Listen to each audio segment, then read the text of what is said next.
Voice of Indonesia. Narasumber saya hari ini Bapak Andre Septianto, pendiri dan Direktur Pelaksana PT Maju Indonesia Rusia atau MIR, dan pendiri Spice Importer di Rusia, Prianosti.su.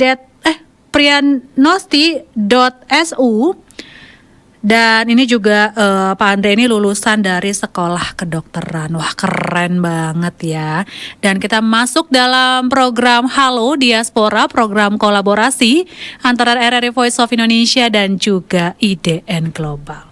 Jadi kita sapa saja langsung nih Pak Andre. Halo, apa kabar? Halo, selamat siang. Apa kabar? RRI, apa kabar? Salam 24 jam, salam diaspora. Salam 24 jam, Sehat-sehat. salam diaspora. Salam dari Moskow. Saya bertepatan dengan dekat dengan Kremlin, Red Square, karena kebetulan hari ini ada acara di perayaan 17 Agustus masih berlanjut di Rusia nih. Oke, ini di Kremlin, ini kota ya? Kremlin itu Red Square, itu di Moskow. Oke. Jadi di lapangan merah. Lapangan merah ya. Sayang Di banget ya belakang Pak Andre, gambarnya di blur ya. Kita kan pengen tahu ya backgroundnya nih. Oke. Secantik apa sih kota Kayaknya- Moskow? Walaupun kayaknya nggak pernah ya ke sana Karena belum. tutup di belakang saya Ritz Carlton, kita Oke, hotel oke. kita bangunnya lebih rendah dari Ritz Carlton. Oh begitu, pantesan. Tapi kalau di sana next time. keren sih. Dari sini kita lihat itu keren sih. Itu kayak ada pohon hijau-hijau ya di belakang ya, tanaman ya. Ya mumpung masih sedikit summer, belum Oke. musim gugur, jadi biasanya kalau udah musim gugur kan lebih kuning jadi. Oke. Ya, Oh begitu. salam hangat dari Rusia, salam diaspora, salam kenal. Perkenalkan saya Andre, saya juga dari Executive Board IDN Global Divisi Bangun Desa dan Education Working Group. Senang sekali bisa hari ini diundang ke acara diskusi diaspora dengan RRI, berbagi sharing pengalaman dan ya beginilah suasana Rusia, aman, nyaman, Aman. tapi agak dingin sekarang, Oke. masih 20 plus 20 ya, dan agak mendung sih cuaca. Oke, kelihatan dari awannya ya Pak Andre. Iya, kemarin cerah sekali, sekarang mendung. Tapi alhamdulillah semua di sana aman ya dan juga sehat nih dan luar biasa sekali kan karena memang ada sedikit konflik di sana. Bukan sedikit, memang sedang ada konflik di sana. Betul, memang ya seperti yang kita ketahui sudah 2 tahun terakhir ya, konflik antara dua negara yang memang belum sampai saat ini belum ada istilahnya Titik temu begitu ya. hasil titik temu ya, perundingan, dan masing-masing memiliki sudut pandang yang berbeda. Jadi ya kita pun sebagai warga negara Indonesia tetap menjalin hubungan baik dengan sesama ya, dengan semuanya, dengan pemerintah Rusia, dengan yang lain. Apalagi mereka sangat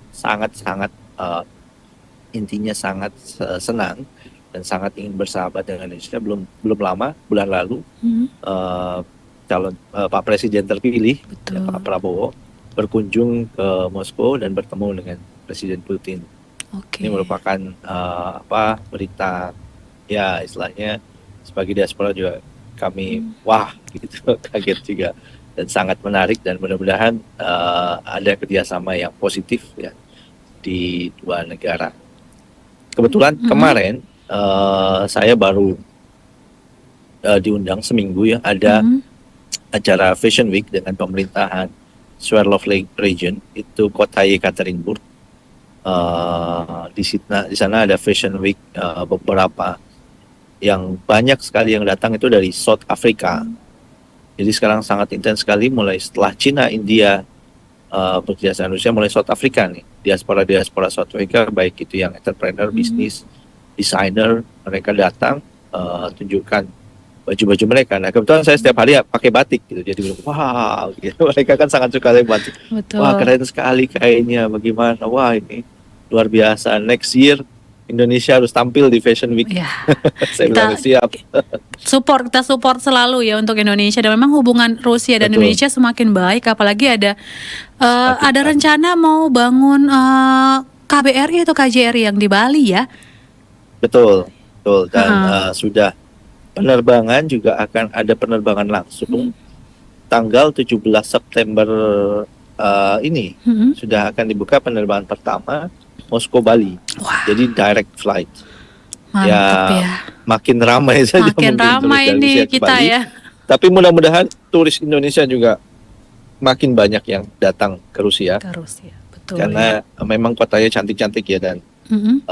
saya di sini kurang lebih kalau di total ya, mungkin meskipun pulang pergi juga ke Indonesia sekitar 16 tahun lah di Rusia. Oh, luar biasa ya. Dan Pak Andre ini juga punya bisnis ya, ini importir begitu. Berarti banyak juga ya Betul, barang-barang Indonesia yang masuk begitu ke pasar Rusia. Ini biasanya komoditasnya apa betul. sih yang paling disukai atau digemari Yang oleh masyarakat yang sangat Rusia? diminari Mm-mm. itu CPO ya, atau palm oil, derivatifnya juga Mm-mm. ya, dan produk derivatif itu sekitar, kalau dari Indonesia ekspornya sekitar eh, kalau di dolar ya satu satu ju- satu hampir 1,4 juta per tahun dolar. Itu Sorry, hanya CPO ya, ya? hanya CPO. Keren ya. Dan beberapa Mm-mm. yang meningkat terakhir ekspor di Indonesia adalah alat-alat listrik ya, karena mungkin karena ada beberapa hal Rusia juga butuh produksi alat listrik, Mm-mm. sedang di apa istilahnya, beberapa yang di embargo ya dari beberapa negara lain, makanya beralih ke Indonesia. Itu sekitar 173 juta, sorry, iya, untuk CPO 1,4 M, Oh, 1,4 miliar, bukan juta, sorry, saya 1,4 koreksi. miliar US dollar. Ekspor dalam tahun lalu. Oke. Lalu Dan yang untuk alat mesin alat ya mesin. 173.000 US dollar, ada karet juga 150.000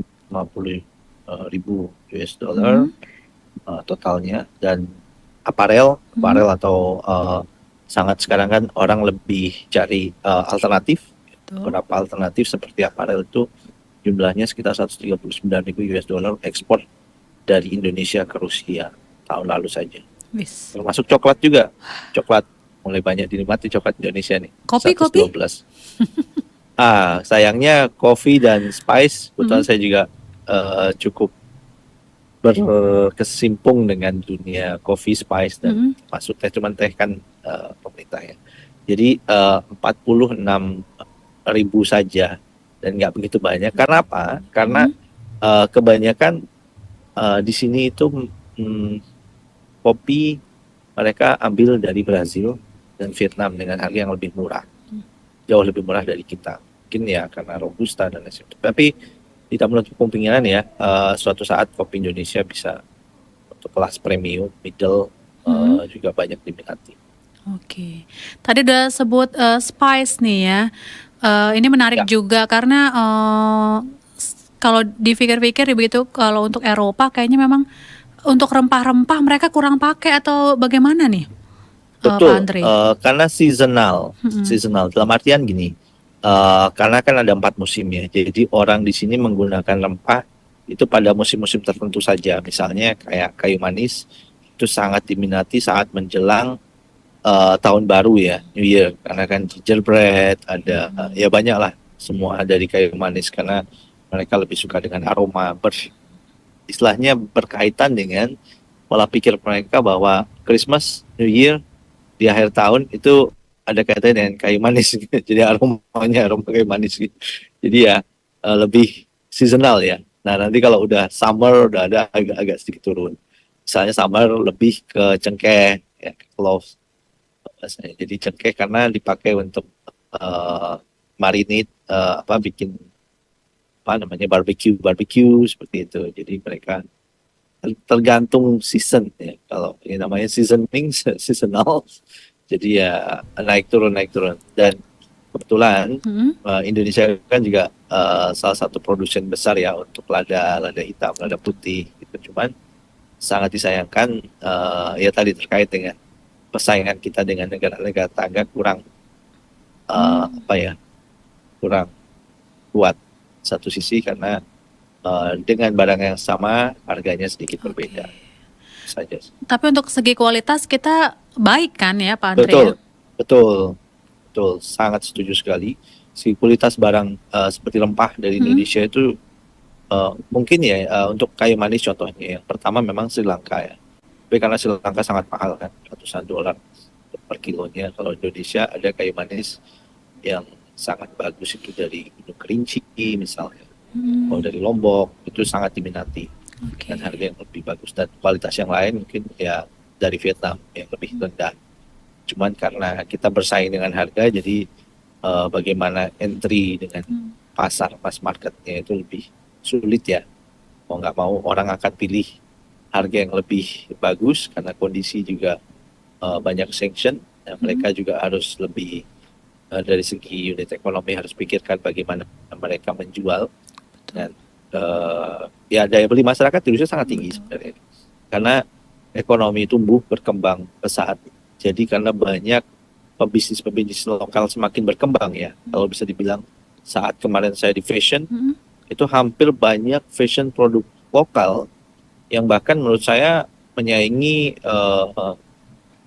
grupnya grup seperti H&M, Zara dan lain sebagainya. Kurang lebih mirip dan kualitasnya bagus juga. Dan cuman ya mungkin belum terlalu dikenal beberapa brand Indonesia nih, yang saya harapkan mudah-mudahan ke Bisa depan masuk kita ya? punya brand Indonesia bisa tampil di Fashion Week di Rusia. Karena kan kita punya banyak sekali desainer di Indonesia, banyak sekali kreatif industri terutama ya. Nah, kreatif industri termasuk beberapa kayak sepatu, apparel, banyak lain-lain lah. Oke. Dan di Rusia juga sekarang lebih trending ya, ada perintah lebih mengarah ke perkembangan kreatif industri lokal. Jadi mereka makanya termasuk fashion kan kreatif industri ya, dan game, teknologi, dan itu hal-hal menarik yang bisa kita pikirkan kerjasama antara Indonesia dan Rusia. Betul sekali. Ke depan. Tapi mungkin banyak juga pengusaha Indonesia atau para UMKM Indonesia ketika ingin mulai go global gitu ya, mereka berpikir bagaimana penetrasinya, bagaimana cara masuknya, diterima atau tidak, atau seperti apa regulasinya di sana. Ini berdasarkan pengalaman dari Pak Andre sendiri nih seperti apa untuk regulasi di sana? Ya, saya sendiri kan di sini sebagai importir ya, meskipun saya beli barangnya di Indonesia, yang di Indonesia, tapi di sini saya sendiri yang impor. Jadi kita mengalami juga pengalaman ya, yang ya kalau bisa dibilang biayanya mahal, karena kita sendiri yang belajar entry market, kita mengetahui bagaimana perpajakan untuk impor, perizinan seperti OSS-nya gitu kan.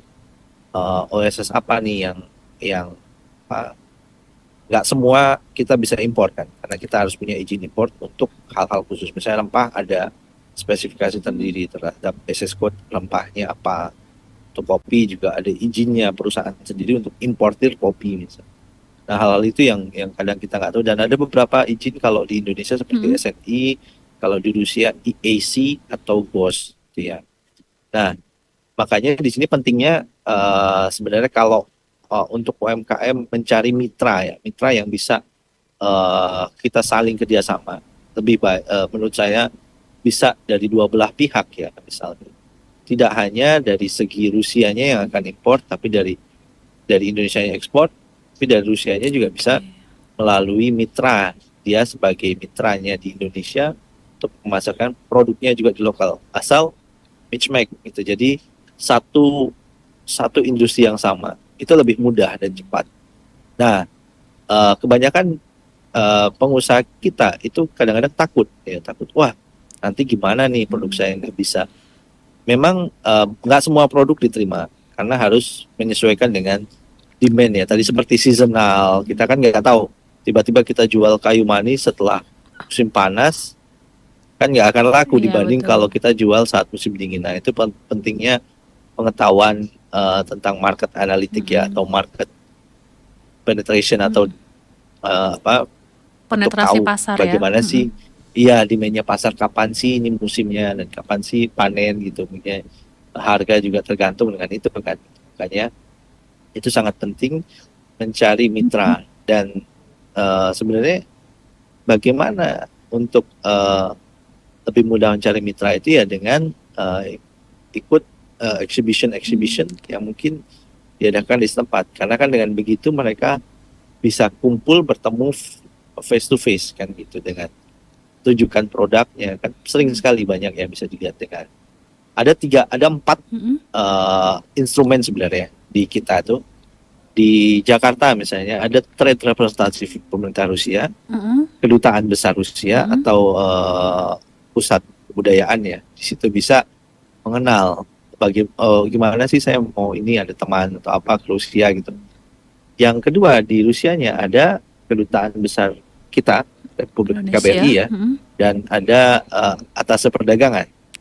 Jadi 4 instrumen ini yang sebenarnya disediakan ya secara gratis, yang kadang-kadang kita nggak tahu dan lupa gitu ya untuk bisa kontak dengan mereka dan komunikasi dan mungkin ya tadi sekali lagi kadang-kadang kita takut mengeluarkan cost di awal. Betul. Padahal kalau kita mau penetrasi ke luar negeri itu kan semacam investasi ya.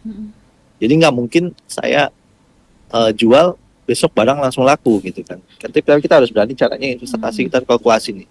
Saya invest hal ini, ROI-nya berapa dan berapa lama saya akan kembali dana itu. Tapi otomatis itu butuh waktu dan nggak mungkin cepat ya, karena termasuk pengurusan izin. Contoh, satu pengalaman, kita pernah beberapa kali itu hampir dikembalikan full container karena ada kesalahan fitosanitari dan lain sebagainya. Akhirnya kita di situ juga ya ada kos-kos yang kita keluarkan, semacam bagaimana caranya supaya tidak kembali, kita dikirim ke negara tetangga yang lebih dekat dan nanti kita urus dan yang baru dan lain sebagainya. Adalah hal-hal seperti itu pasti akan terjadi dengan terutama bisnis ya. Terkait dengan bisnis pasti ada up and down-nya, ada kita tahu kesalahan pasti. Tapi selama kita nggak pernah takut mencoba, otomatis yang penting jangan takut dulu. Coba aja dulu gitu. Seperti fashion kemarin. Betul. Fashion kita ditunggu loh. Mana nih, wah begitu saya pakai batik tiap hari, wah cantik ya gitu, kainnya bagus ya. Mungkin yang perlu disesuaikan adalah coloringnya, karena di Rusia kan orang nggak begitu terlalu berwarna-warni suka ya. Kecuali di Afrika ya. Yeah. Ya mereka mungkin lebih monotonus gitu, seperti kayak ya 1-2 warna tapi lebih elegan lah dengan motif batik yang ada. Mereka sangat wow sekali kemarin. Oke.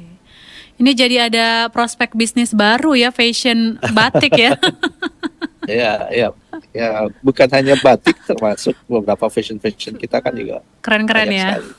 Ya, sangat keren. Ada rencana juga mungkin Pak Andre untuk mengembangkan ke fashion kali ya nih, untuk import. Mungkin Impor kita bisa fashion. create store made Indonesia di Nah. Rusia kan. Jadi store semua UMKM yang bergerak ke bidang fashion, kita bisa selektif yang laku di Rusia nih. Oke, luar biasa Sangat sekali. menarik. Ya. Dan memang pemerintah juga punya program itu Spice Up the World ya, ini soal rempah-rempah dan juga kuliner nih Pak ya. Kalau di Rusia sendiri penasaran juga sih, kayak ini lebih ke kepo kayaknya ya. Ada gak sih restoran Indonesia di sana? Secara langsung satu restoran belum ada. Belum ada. Nah, ini juga peluang besar Ini sebenarnya. peluang belum juga ada. ini ya. Karena jujur saya juga beberapa kali introduce ya, bahkan beberapa menu seperti rendang itu dijual di restoran di Saint Petersburg. Saya sendiri yang ngajarkan cara masaknya rendang kepada master chefnya dengan saya kenal kebetulan ownernya, salah satu mitra bisnis saya. Kita kenalkan rendang di salah satu restoran. Dia punya, kalau nggak salah sekarang, dari dulu 1 branch, sekarang udah punya 10 branch di Saint Petersburg dan Moskow. Di situ menunya ada rendang, tapi pedas banget rendangnya. Sambalnya 10, karena dia bilang di Padang makannya pedas nggak? Iya pedas, tapi akhirnya dibuat pedas. Saya bilang karena dia Nggak bilang cocok harus ya? seperti original, katanya. Harus original seperti di Indonesia. Kalau pedas, ya pedas. Padahal orang Rusia nggak semua makan pedas. Iya Tapi betul. ternyata, Mm-mm. jadi begitu setahun setelah saya ajarkan itu udah kalau nggak salah udah 6 tahun lalu ya, Mm-mm. 6 tahun Mm-mm. lalu, 7 tahun. 1 tahun setelah saya ajarkan dia masak rendang dan dia jual, ada orang banyak kaget gitu. Ini spice-nya banyak Mm-mm. banget gitu, Mm-mm. rasanya kok kayak mix up spice. Kayak Mm-mm. pertama tuh shock gitu, shock karena kan di Rusia biasanya kalau nggak salt and Iya, pepper adem lah atau ya rasanya apa, ya. ya nggak begitu variatif kan Mm-mm. gitu. Jadi banyak orang komplain, "Ini saya mau return ini akhirnya," tapi dia bilang begitu chefnya jelaskan, ini loh masakan tradisional Indonesia. Kalau di Indonesia 2 malam, ini sangat spesifik dan pernah mendapat nominasi best dishes ya versi Betul. CNN ya, Mm-mm. nomor 1 dan akhirnya mereka oh paham caranya makanya dengan nasi jadi nggak dipisah. Iya Mereka betul. kira itu bisa karena belum tahu kan Pedes hal banget. seperti itu perlu dikomunikasikan gitu, Betul. makanya ada ambasadornya. Kita juga punya kebetulan media Mm-mm. ambasador, mungkin channel media Mm-mm. tuan istri saya, Mm-mm. Orvala Channel, mungkin kalau pernah dengar atau pernah lihat, Mm-mm. sering menjadi ambasador apa nih tradisi-tradisi Indonesia untuk di Rusia. Jadi ya kayak kemarin Fashion Week Mm-mm. dia juga pakai gaun-gaun semacam kebaya, ada pakaian Padang, pakai, jadi orang langsung wow wow gitu, Indonesia super paling paling wow ya. Paling Sangat keren menarik. ya, pokoknya Ya Indonesia ya. ya Pak. Aduh, terima kasih sekali nih Pak Andre Septianto sudah berbagi bersama kami. Sebenarnya banyak banget ya yang pengen kita ceritain nih ya. Ya, Tapi terima kasih waktunya banyak. juga ini yang sangat Betul. terbatas. Terima kasih atas waktunya dan kesempatannya nih berbagi bersama kami ya Pak Andre. Ya, terima kasih juga RRI sudah mengundang untuk diskusi. Salam diaspora, salam 24 jam. Semoga kita selalu sehat dan Amin. maju terus Indonesia di kancah internasional. Amin. Maju terus Indonesia. Salam untuk diaspora lainnya di sana ya Pak Andre ya. Ya, kebetulan sore ini mau berkumpul acara Wah, 17 seru Agustus. nih. Pasti Wah, dan ya 17 makan-makan ya. kemarin di Saint Petersburg juga. Ya, masih terus berlangsung. Beberapa hari. Kita tetap, karena meskipun di rantau, Hmm? diaspora itu sebenarnya cinta sekali Indonesia. Pastinya luar Masih, ya. biasa. Jadi duta besar kita di sana tentunya ini diaspora Indonesia. Terima kasih sekali lagi Pak Andre. Sampai jumpa. Terima kasih, sampai jumpa. Voice of Indonesia, demikian tadi bincang-bincang hangat saya dengan Bapak Andre Septianto selaku pendiri dan Direktur Pelaksana PT Maju Indonesia Rusia MIR, dan juga selaku diaspora Indonesia yang tinggal sudah 16 tahun di sana. Luar biasa sekali. Kita sudah berbagi ya cerita, berbagai pengalaman yang luar biasa dengan Pak Andre Septianto. Voice of Indonesia.